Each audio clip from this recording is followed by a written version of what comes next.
분명한 건 뭐냐? 우리가 무릎, 허리, 어깨가 있다라면 네. 지금은 분명히 부동산 시장은 어깨 이상이다. 집이라는 거는 여러분 최소한 5년에서 10년, 어쩌면 20년, 30년 동안 들고 가야 되는 내 인생에서 가장 비싼 쇼핑이에요. 네. 이 과거의 데이터를 가지고 미래 예측하는 게 맞아요. 어느 정도 한계는 있나요? 어때요? 한계가 거의 안녕하세요, 다니쌤입니다. 우리가 가장 관심 갖는 거 무엇일까요? 아무래도 부동산이 많으실 것 같아요. 특히 집값. 앞으로 집값이 오를까 떨어질까에 대한 궁금이 굉장히 궁금한 게 많으실 것 같아요. 근데 우리가 미래의 집값을 예측한다는 건 굉장히 어렵잖아요. 근데 요즘 빅데이터라는 거 많이 들어보셨죠? 또 인공지능. 자, 이것에 의해서 내 집, 내가 살려는 집의 미래 가격을 알 수 있다면 얼마나 좋겠습니까? 그죠? 자, 그런데 지금 제가 말씀드린 이거에 대해서 답을 주실 이제 전문가를 이제 모셨어요. 이번에 빅데이터 부동산 투자 2021년 대전망 책을 내셨고 이전에 내셨는데 이전에 내셨던 책의 상당 부분이 맞췄어요. 그래서 이제 이번에 나온 이 책도 미래를 맞출지가 굉장히 저도 궁금하거든요. 네. 우리 김기현 대표님 모셨습니다. 네, 안녕하세요. 네, 안녕하세요. 반갑습니다. 네, 본인 소개 간단히 부탁드릴게요. 네, 안녕하세요. 저는 데이터는 답을 알고 있다는 의미를 담은 데이터 노우즈의 대표이사 김기원이고요. 네. 국내 빅데이터 부동산 전문가 1호이기도 합니다. 네. 오늘 이제 대표님께 어떻게 빅데이터를 통해서 우리의 부동산 미래를 예측할 수 있는지 한번 제가 여러분들 대신해서 여쭤보겠습니다. 일단 이제 빅데이터라는 거 네. 그런 것도 우리가 신뢰할 수 있는 수치인가요? 어때요? 빅데이터가 어떤 걸 가지고 이제 우리가 부동산 시장을 예측할 수 있는 거죠? 네. 부동산 빅데이터라는 건 뭐냐면 부동산에 영향을 줄 수 있는 여러 가지 데이터들이 있잖아요. 네. 그렇죠? 네. 그래서 그 데이터들을 가지고 분석을 해서 이 부동산 시장에 대한 전망을 하는 거고 네. 또 서로 비교 분석을 할 수가 있거든요. 데이터이기 네. 때문에 어디는 네. 좋고 어디는 안 좋고. 그럼 부동산에서는 어떤 데이터들이 있을까요? 네. 주요 굉장히 변수들이? 많은 데이터들이 있는데요. 네. 일단은 기본적으로 가격 데이터가 있습니다. 가격? 네. 그래서 매매 가격과 전세 가격 데이터가 있을 거고요. 네. 그리고 제가 이제 굉장히 중요하게 보는 데이터가 바로 이 가격 데이터입니다. 가격이요. 네. 왜냐하면 이 가격 데이터에는 모든 게 다 들어가 있는 거예요. 뭐 예를 들면 사람들의 심리, 네, 그쵸. 정부 규제, 네. 뭐 호재, 뭐 이런 뭐 미분양, 입주 물량, 심리 이런 게 다 들어가서 사실 가격이 움직이는 거잖아요. 네. 그렇기 때문에 가격 데이터 자체를 분석을 하는 게 굉장히 중요하고요. 네.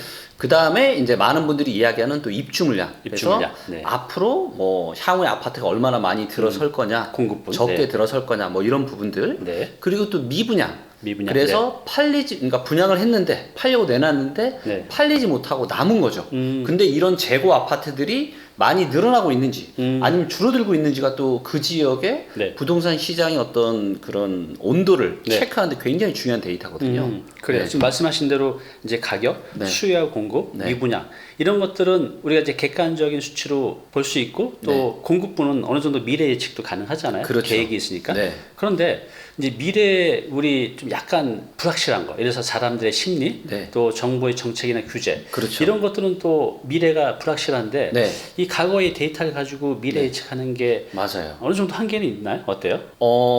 한계가 거의 제가 해본 바는 한계가 없어요. 그래요? 네, 그러니까 이런 거죠. 어정쩡할 때가 있습니다. 예를 네. 들면 성격 데이터는 좋은데 능력 데이터는 안 좋을 때가 있어요. 네, 네. 이런 건 좀 애매해요. 그렇죠. 네. 네, 하지만 그러니까 성격, 능력, 체력이 다 좋은데 거의 좋은 데가 많고 안 좋은 데도 안 좋은 데가 많고. 네. 그래서 이런 것들을 가지고 저희가 인공지능 기술까지 결합을 해서 이제는 누구라도 쉽게 파악할 수 있게끔 종합 투자 점수라는 걸 또 만들어놨어요. 그래요. 네. 정말 대표님 말씀대로 우리 미래를 100%가 아니라 그냥 네. 90% 정도만 맞춘다고 해도 그렇죠. 위험 요소는 많이 줄어들 것 같아요. 맞습니다. 의사결정이 네. 도움이 되고.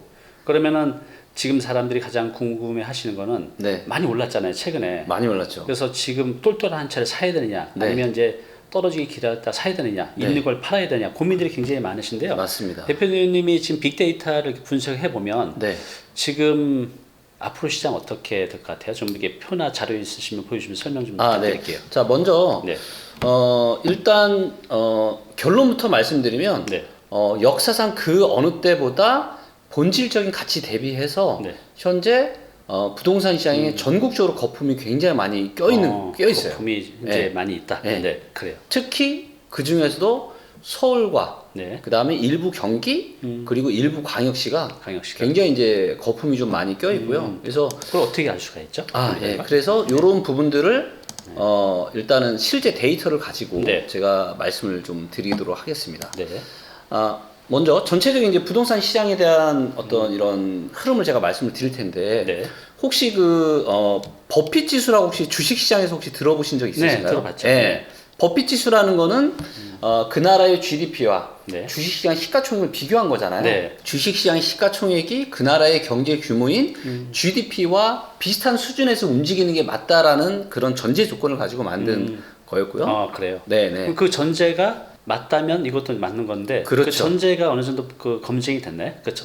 그렇죠. 부동산 시장에서 버핏 지수는 그러니까 제가 주식 시장에 있는 버핏 지수를 보고 네. 힌트를 얻어서 제가 직접 만든 사실 그동안 아예 없었던 그러세요? 인덱스였죠. 네. 예, 예. 그래서 이것은 대한민국의 GDP와 네. 아파트의 시가총액 데이터. 예, 그래서 세대수와 아파트 하나당의 가격을 전부 다 계산한. 네. 그러니까 이거는 일반인들은 아예 할 수도 아파트 시가총액 구하는 것 자체를 할 수가 없어요. 네, 불가능하죠. 예, 결국엔 이거는 데이터 기술이 결합이 돼야 할 수 있는 거였고요. 네. 그래서 요게 이제 보시면 네. 서울의 아파트 시가총액과 GDP를 비교한 겁니다. 과거부터 나오네요. 네, 3년 6월 달부터 나오는 데이터고요. 저 막대가 어떤 거죠? 막대. 요 막대가 네. 비율을 얘기하는 겁니다. 비율이요? 그래서 요 이제 주황색 선이 네. 아파트 시가총액이고요. 시가총액이고요. 그다음에 요게 GDP입니다. 파란색 선이. 선이. 예. 네. 그래서 보시는 것처럼 GDP는 꾸준하게 이렇게 우상향을 하는데, 네. 그죠?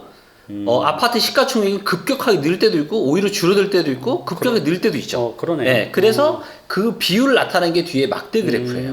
네. 자, 그래서 보시면 얘가 이렇게 빨간불이 들어온다라는 건 뭐냐면 네. GDP가 늘어나는 속도 대비해서 네. 서울의 아파트의 시가총액이 늘어나는 속도가 과도하다라는 거예요. 더 빠르고 더 크다. 그렇죠. 즉 아파트 시장에 거품이 끼고 있다라고 저희가 판단해 볼 수 있는 거죠. 그걸 이제 이 두 가지를 비교해서 네. 너무 이제 그 갭이 커지면 그렇죠. 거품이 있다. 이렇게 이제 판단하는 거네요. 네, 그렇죠. 하지만 이런 거죠. 사람도 제가 수없이 많은 데이터로 나눌 수 있다고 말씀드렸잖아요. 네. 부동산 시장도 똑같습니다. 예, 그러니까 이 데이터가 굉장히 중요한 인사이트를 주지만 이것만 가지고 대한민국 부동산 시장에 버블이 있다고 볼 수는 없어요. 하지만 이 데이터 말고 여러 가지 데이터들을 다 봤을 때 공통적으로 이야기하는 게 뭐냐? 네. 굉장히 지금 거품이 많이 껴있다라는 거고요. 그렇군요. 이 데이터만 놓고 봐도 2007년 1분기 정도가 사실은 서울의 고가 아파트의 고점이었습니다. 네. 2007년 초반이요. 네. 맞아요. 네. 그리고 2008년이 거의 이제 마지막 상승이었죠. 네. 근데 보신 것처럼 이때 빨간불이 들어왔었죠. 네. 그리고 언제 제일 낮았어요? 14, 2014년, 15년. 네. 그리고 이때가 사실은 서울이나 수도권 아파트를 사기 최고로 좋은 시점이었었죠. 그때는 이제 기억나는데 네. 매매가하고 전세 가격이 거의 비슷했는데도 사람들이 집을 안 샀어요. 맞아요. 네. 왜냐면 이제 떨어질 거라고 생각하니까. 그렇죠. 왜? 그러니까 이게 참 제가 이제 데이터를 분석하면서 참 제가 안타까운 게 뭐냐면 네. 많은 사람들은 내가 최근에 본 4, 5년밖에 기억을 못 해요. 네. 그러니까 분명하게 데이터로 보면 2014, 15년은 분명히 아파트를 사기 위해 최고로 저평가된 시기였었는데 지난 2010년, 11년, 12년, 13년 계속 내리는 것만 보니까 네. 무서워서 못 샀던 거죠. 그리고 지금은 거꾸로의 현상이 일어나고 있습니다. 네. 최근 몇 년 동안 계속 오르는 것만 놓고 보니까 그쵸. 분명히 지금 보시면 막대 그래프가 어때요? 빨가네요. 빨간데 역사상 가장 빨갛죠. 이렇게 높을 데가 없잖아요. 그래요. 이 갭 차이도 이제 네, 벌어지고요. 네, 엄청 GDP와 시가총액 차이가 엄청나잖아요. 네, 그럼에도 불구하고 많은 분들은 네. 앞으로 지난 몇 년 동안 올랐기 때문에 앞으로 계속 더 오를 거다라는 쪽에 많은 시선을 좀 두고 있는 것 같은데, 근데 데이터로 보면 전혀 그렇지 않다는 거죠. 그럼 이제 요것만 100%또 신뢰할 수 있는 거죠? 그렇죠. 다른 변수도 네, 있을 다른 거예요. 변수들도 좀 있고요. 네. 자, 이번에는 이제 국민들의 순자산 대비해서 네. 순자산과 이제는 아파트 시가총액을 한번 비교를 해보겠습니다. 순자산과 아파트 네. 시가총액. 네. 그래서 국민들의 순자산에는 뭐가 들어가냐면 네. 당연히 부동산도 들어가겠죠. 네. 자산이니까. 네. 그래서 안 그래도 내 자산이 늘어나는데 그러니까 이 데이터가 빨간불이 들어온다는 건 뭐냐면 네. 내 전체 부동산을 포함한 내 전체 자산이 늘어나는데 네. 근데 그 중에서 부동산이 늘어나는 속도가 훨씬 더 빠른 거예요. 즉 부동산이 고평가되어 있다라고 볼 수가 있는 거죠. 그렇군요. 네. 그래서 이제 보시는 것처럼 2006년, 7년, 8년이 이제 빨간불이 들어왔죠. 그래서 빨간불이 들어오는 게 1년, 2년, 3년째가 되면 거의 고점이라고 볼 수가 있어요. 아까 그 GDP하고 예. 부동산 총액하고 표하고 비슷한 추세를 보이네요. 그렇죠. 다른 데이터인데 비슷한 추세를 보이고 있죠. 그리고 1년, 2년, 3년, 4년째 이제 거의 거품이 끝나갔거든요. 네. 이런 물론 이제 뭐 과거 이런 패턴이 반복됐다라고 해서 미래에 똑같이 되는 건 아니지만 네. 제가 아까도 말씀드렸다시피 데이터는 등대다. 네, 그러니까 예를 들면 지금도 서울 아파트를 사야 된다라고 말씀하시는 분들이 있는데 저는 정말 궁금해요. 정말 본인이라면 살 수 있는 건지. 아니 14, 15년도에 아니면 제가 첫 번째 책을 써냈던 네. 제가 2018 2월에 출간된 그 책에만 그때도 제가 뭐라 그랬냐, 서울은 사셔도 된다. 네, 그때 샀어야지. 지금은 보세요. 빨간불 들어온 지 지금 1년, 2년째죠. 네. 그러면 지금 2002년인데 이게 19년이란 말이에요. 네. 근데 지금 2021년이잖아요. 네. 그죠? 그러면 지금은 언제랑 비슷하면 2008년 지금 4년째 지금 고평가, 엄청난 순자산 대비 고평가로 접어들고 있다란 말이에요, 네. 지금. 그렇다면 지금 과거의 패턴을 보니까 분명히 우리가 분명한 건 뭐냐? 우리가 무릎, 허리, 어깨가 있다라면 네. 지금은 분명히 부동산 시장은 어깨 이상이다.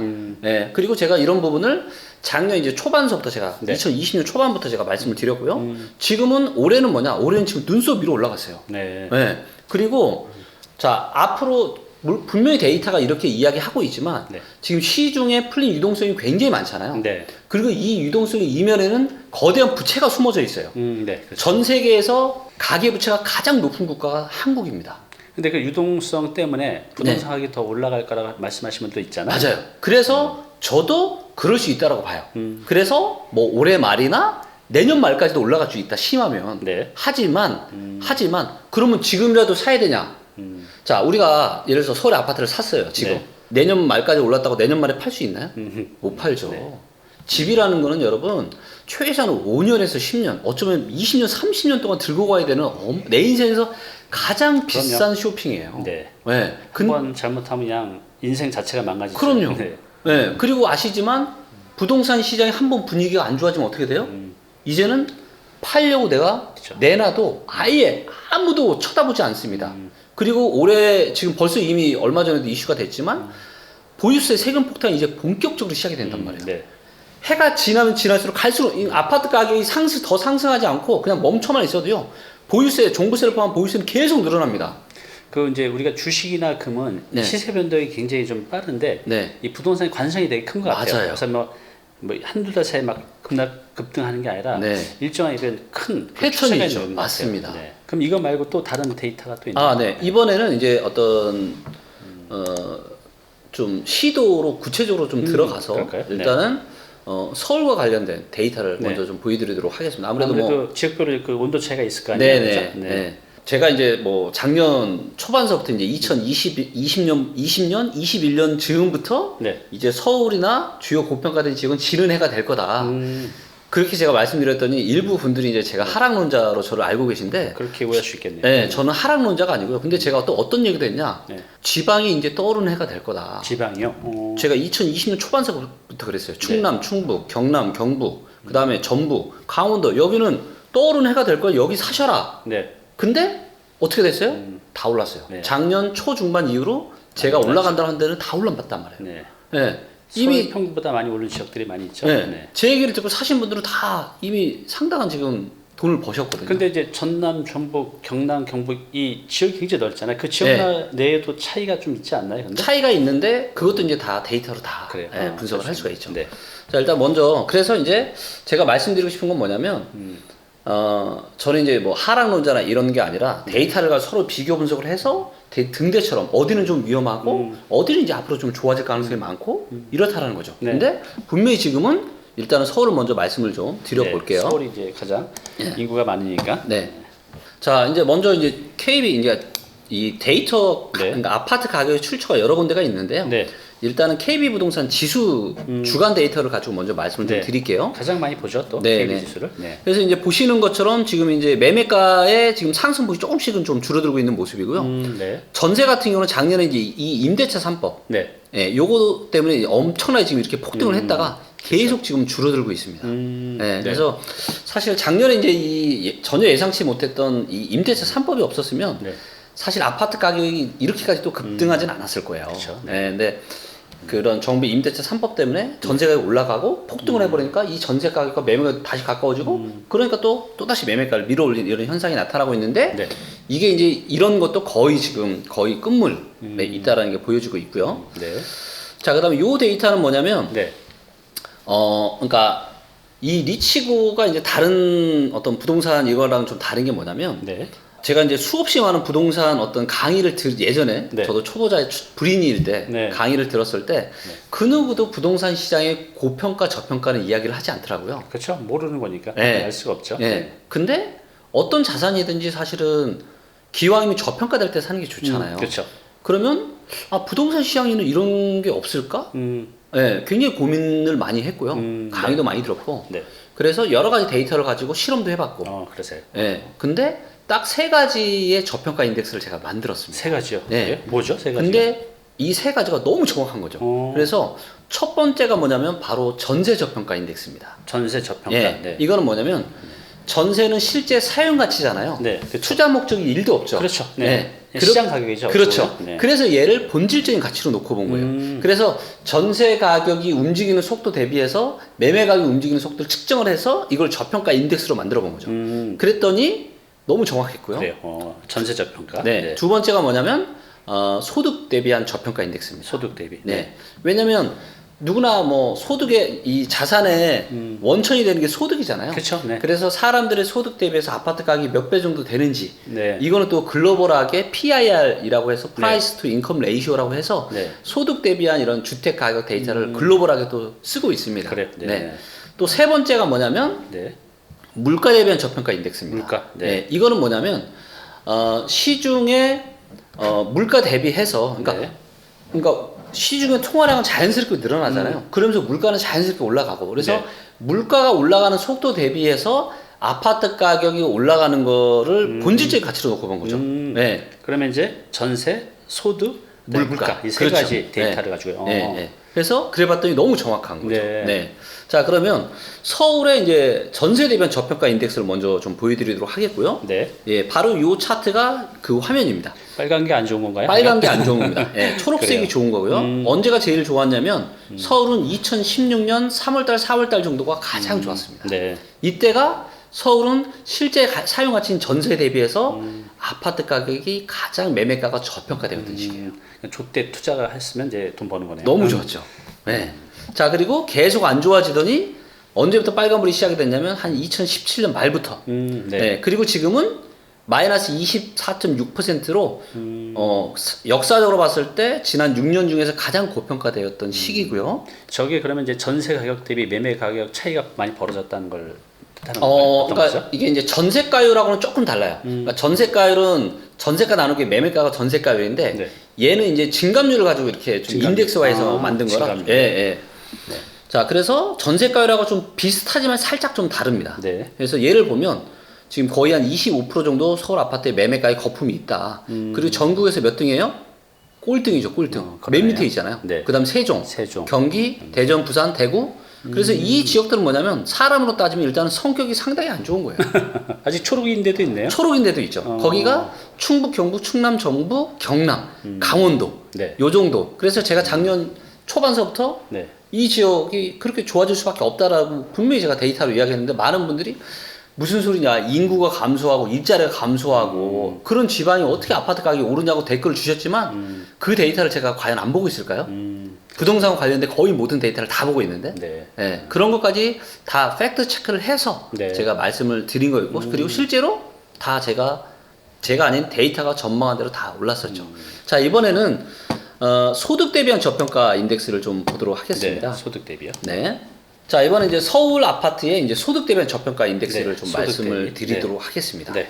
요게 이제 서울 아파트의 소득 대비한 저평가 인덱스고요. 네. 얘도 마찬가지로 리치고에서 항상 빨가면은 안 좋은 거고요. 초록색이면 좋은 거예요. 자, 보시는 것처럼 2008년이 굉장히 소득 대비해서 좀 비쌌죠. 여기 이제 우리 국민의 평균 소득 대비 부동산이 얼마나 비싸냐, 그 두 개가 맞습니다. 비교하는 거죠. 네네. 그래서 보시면 2008년에 이제 빨간불이 들어왔었죠. 네. 그리고 제일 좋았을 때가 언제냐면 14, 15년. 네. 그러니까 여러 가지 데이터가 14, 15년은 그러게요. 아까 좋다. 보셨던 데이터하고 비슷한 추세를 보이네요. 그렇죠. 다른 데이터인데. 네. 그죠? 그러게요. 그리고 지금은 어때요? 지금은 31.7로 역사상 그 어느 때보다 소득 대비해서 굉장히 비싸요. 그래요. 가장 좋았던 저 2008년 네. 그때보다도 좀 높게 더 보이네요. 높죠. 네. 그래서 지금 소득 대비해서 엄청나게 지금 고평가가 되어 있다. 이런 말씀을 드릴 수 있겠고요. 네. 근데 더 충격적인 건 뭐냐면 이 데이터를 지수 기준이 아니라 네. 실제 평당 제곱미터 가격인 시세 데이터로 보면요. 시세. 네. 그러니까 지수라는 건 뭐냐면 샘플 데이터예요.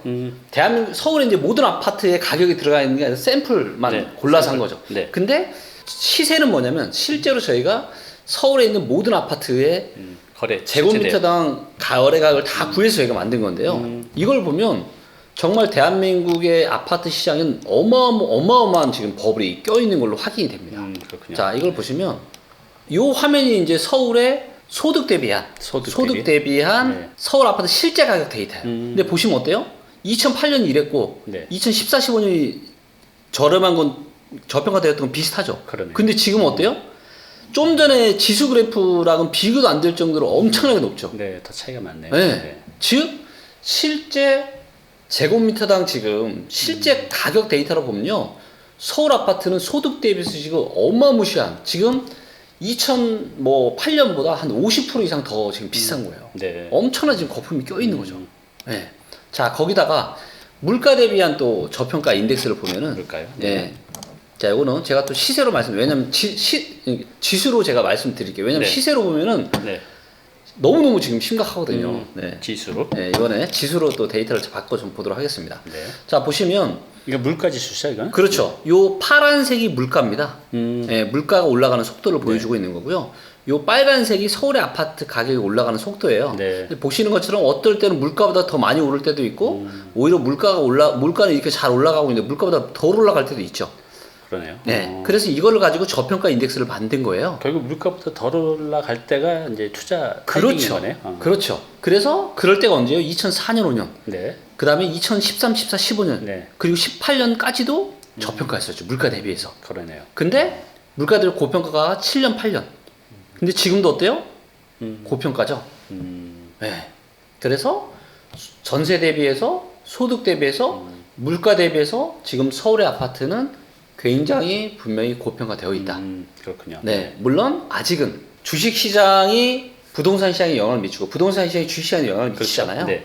근데 지금 주식 시장이 상황이 그렇게 나쁘진 않잖아요. 네. 굉장히 좋았고 그렇죠. 뭐 앞으로 어떻게 될지 모르지만 아직 뭐 크게 하락할 이런 것도 아니고 그래서 주식 시장도 좋고 그렇기 때문에 부동산 시장도 뭐 당장 하락한다 이렇게 보기는 쉽지 않을 수 있지만 네.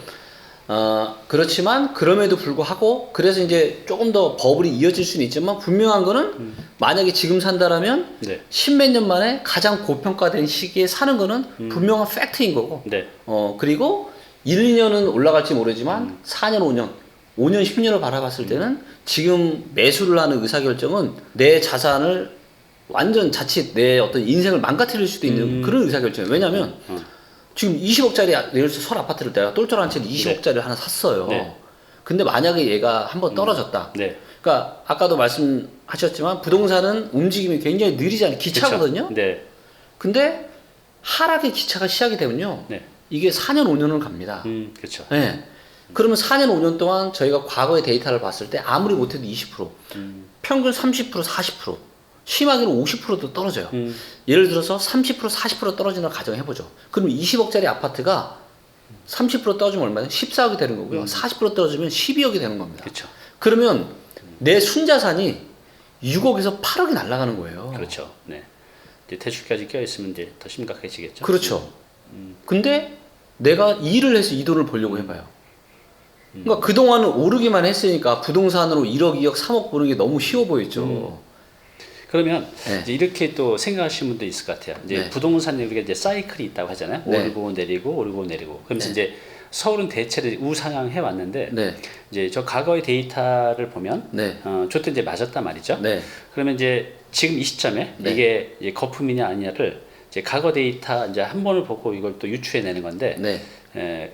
그렇게 해도 되는 걸까요? 저 한 번을 보고 요번도 이렇게 될 것이라고 우리가 판단을 그럴 수는 없죠. 네. 그렇기 때문에 서로 비교 분석을 해야 되는 거죠. 비교 분석을요. 그러니까 버블이 어디까지 진행이 될지는 그거는 그 누구도 알 수 없는 것 같아요. 그렇군요. 네. 네. 거품이 더 그래서 어디까지 거품이 더 진행될 수는 없지만 최소한 지금 얼마나 위험한 상태이고 위험하지 않은 상태인지는 데이터로 분명히 알 수 있다는 거고요. 네. 만약 이제 대표님이 만드신 네. 이 빅데이터를 네. 통한 이 AI에 네. 대해서 우리의 미래 집값을 예측할 수 있다면 네. 우리 국민들이 네. 적어도 네. 부동산으로 실패한 일은 특히 네. 주택으로 실패한 네. 일은 정말 많이 줄어들 것 같아요. 맞습니다.